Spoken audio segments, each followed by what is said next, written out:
Hi, I'm disability lawyer David Brannon. In this video, I'm going to talk to you about whether you can work while receiving CPP disability.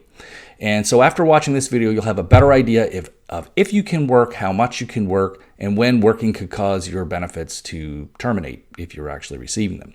So if you like this video, please go ahead and subscribe. We have these videos coming out a few times a week. Hit that like button if you found some value out of this video. Leave a comment down below. We love the comments and we will respond to you.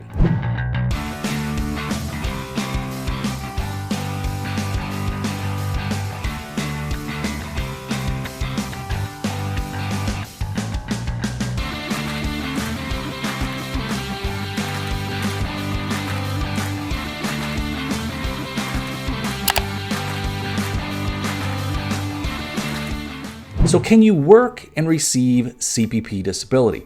This is something people want to know, and there is this idea out there that if you are getting CPP disability, you must be half dead, can barely walk, that is not the case. That is actually one of the biggest myths.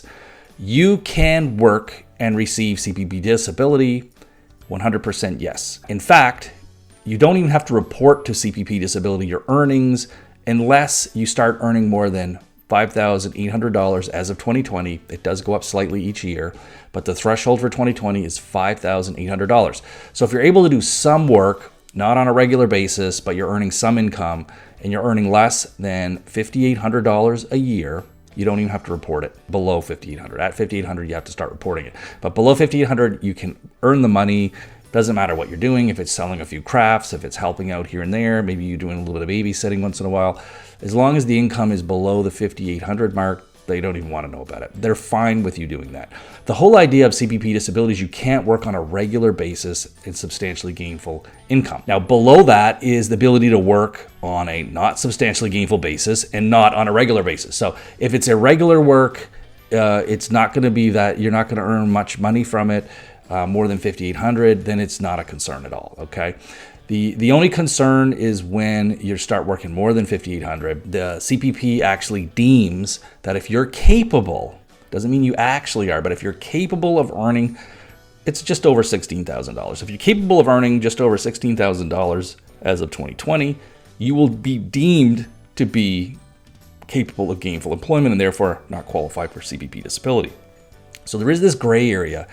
Once you start reporting income above $5,800, but below $1,600, that there will be some discretion by Service Canada on whether they want to keep paying you or not. One of the important things is that if you should not be if you're doing any employment income, they should not be deducting your CPP. You can't receive CPP disability and pay into CPP at the same time. So if you are doing some work and you're getting a paycheck, you should make sure your employer is aware of that and they can contact Service Canada to confirm it. So if you're into that zone of 58 to 16, you have to be very careful. I've seen people earn as high as 13 and Service Canada is fine with it. It really is going to depend on your situation, but just keep that in mind that there is that range. Now, if you're able to work a lot more and your goal is to work towards getting off CPP disability and being able to work, that's fine. And there are programs available, and we've done other videos on the vocational programs, and you should really coordinate with Service Canada if you're going to do that kind of thing. In summary, you can work while on CPP disability. You can earn up to $5,800 a year. And the trouble starts is when you get over $5,800, but below 16, there's a gray area there, and Service Canada has some discretion. And so you just have to, stay in touch with them on that. Now, if you like this video, please go ahead and hit that like button, subscribe. You'll get these videos a few times a week. You're going to want to stay on top of what we're talking about. And finally, leave us a comment. I would love to respond to you, and I look forward to seeing you next time.